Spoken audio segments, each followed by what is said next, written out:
Fala galera, beleza?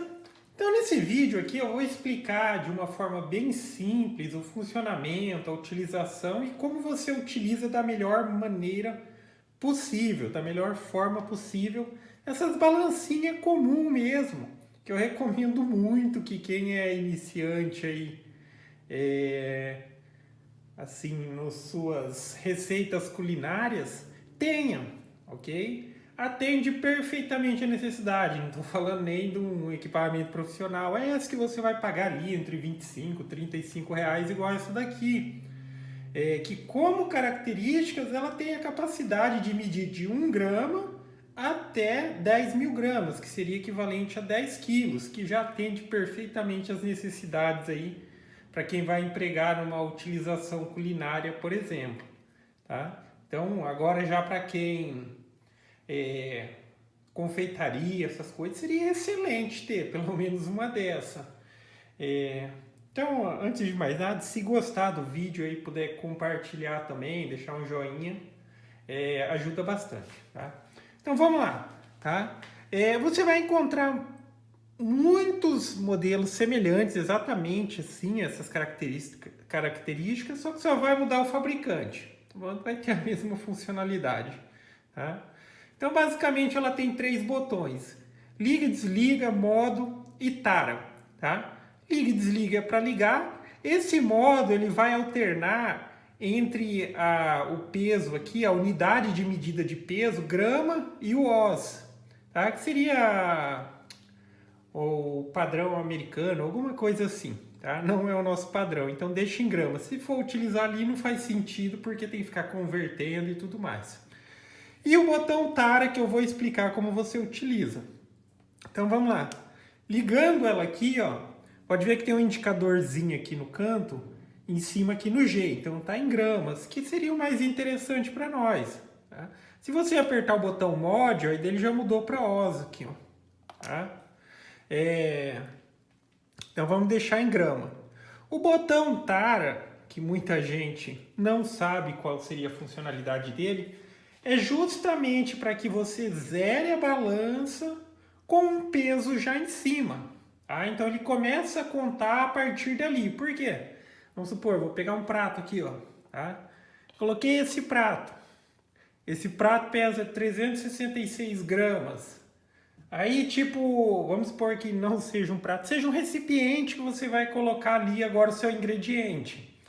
Então, na hora que você for colocar esse ingrediente, daí você vai ter que pensar assim, tá em 366, se eu vou pôr mais 300 gramas de, vamos supor que seja de farinha, tá? 300 gramas de farinha, então vai precisar ficar com 666. Não precisa ser assim. Para que fique mais fácil, na hora que tiver o recipiente já sobre a balança, você aperta o botão tara, beleza? Aí ele vai começar a contar. Então vamos supor que eu vou colocar outro peso aqui. Vamos supor que isso daqui é um ingrediente. Beleza? Então colocou aqui um ingrediente. Esse ingrediente tem 114 gramas. Beleza? Aí você coloca ali na medida que você precisa. Aí vamos supor que o que você está preparando precise de, vamos dizer assim, ou já utilize vários outros ingredientes. Quando vai preparar um bolo, você coloca farinha, coloca açúcar, coloca o leite, tá? Então, vamos supor, tá? Isso aqui é um vídeo de maionese, mas vamos supor que fosse vamos dizer assim, farinha, tá? Então eu já coloquei a quantidade que eu preciso. Eu não preciso pegar outro recipiente ou tirar isso daqui para colocar o segundo ingrediente. Eu simplesmente taro a balança novamente. Agora eu preciso de 200 gramas de leite ou 200 gramas de alguma coisa. Aí você entra com o seu segundo ingrediente. Tá?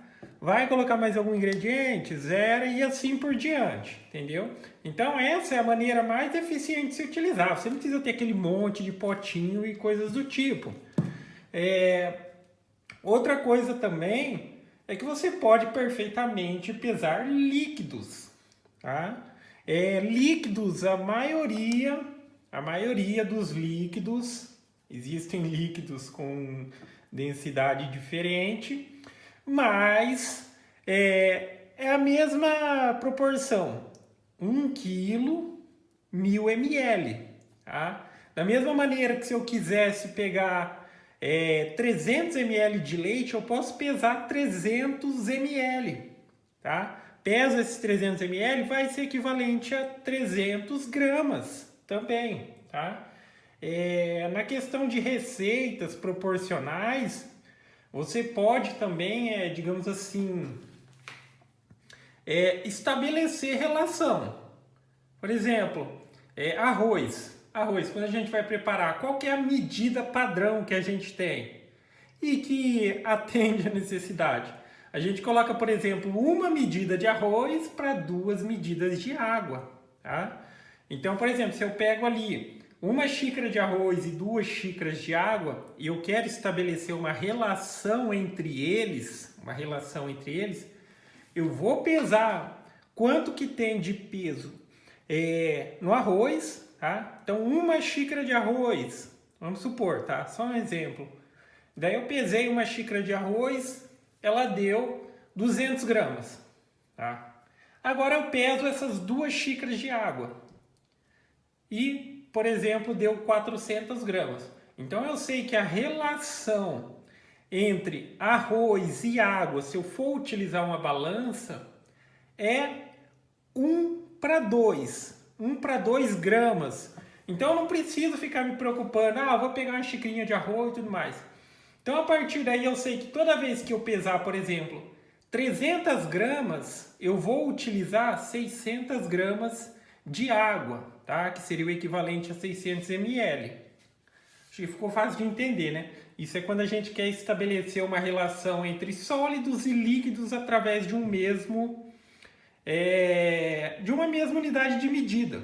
Tá? Então você poderia fazer assim. Para o arroz, se eu não me engano, o ideal é 2,4. Para cada grama de arroz, 2,4 de água. Beleza? Então, da mesma maneira, eu vou preparar 400 gramas de arroz, eu faço 400 vezes 2,4, que vai dar ali uns 960 gramas, mais ou menos, de água. Então, eu não preciso ficar medindo, eu tenho dosador de água, eu tenho dosador disso, dosador daquilo. Outra das vantagens também de se utilizar uma balança é que é o seguinte, às vezes até para quem é iniciante aí, cozinha para você mesmo, entendeu? Às vezes você faz a comida e fala, pô, hoje a comida ficou boa demais, tá? Só que daí, mas como que você fez? Eu utilizei 2 xícaras disso, utilizei uma colher disso, uma colher daquilo, entendeu? É meio uma medida de colher, uma medida de... A não ser que seja um medidorzinho mesmo, aquele fechadinho que você raspa ali e fica uma quantidade certinha. Quando você pega na colher, por exemplo, pode variar. Uma hora você vai pegar na colher ali 30 gramas, uma hora 25 gramas, uma hora 20 gramas. Tá? E se você utiliza uma balancinha como essa como referência, é sempre a mesma quantidade, tá? Com essa variação máxima de 1 grama. Beleza? Mas eu acho que é isso. Então ficou fácil de entender. O que a gente precisa saber é essa questão que eu acho mais interessante, que é a questão de tarar, entendeu? Então, em vez de você ficar utilizando vários potinhos quando é uma possibilidade misturar, ou seja, esse tipo de alimento que você vai preparar já aceita uma mistura, você utiliza o próprio recipiente. Outra questão também é que você nem precisa, se for pesar só uma coisa só em um recipiente, se você ligar a balança com o recipiente já sobre a balança, digamos que ele vai meio que zerar. No caso dessas balancinhas, eu não sei como se comporta outras. Mas essa daqui, se eu ligar aqui, vou ligar. Perceba que ela está partindo de 0, mas ela está descontando o peso do prato. Tá? Aqueles 366. Beleza? Ou, agora se você vai fazer várias medidas e tudo mais, que é o mais comum, colocou o recipiente, aperta a tara. Então são 2 maneiras diferentes de zerar a balança. Ou você liga ela já com o recipiente que você vai fazer ali vai colocar os seus ingredientes, ou você, ao ligar, depois colocou ali, pesou, você aperta o botão tara. E toda vez que você vai adicionando um ingrediente, no caso de misturas, você vai zerando novamente para que a referência fique mais fácil, para você não ficar tipo tendo que somar o peso do que tem com o peso do que você precisa, beleza? Então acho que é isso aí, galera. Então gostou do vídeo, dá um joinha, inscreve no canal, se puder compartilhar também ajuda bastante. E é isso aí. Falou!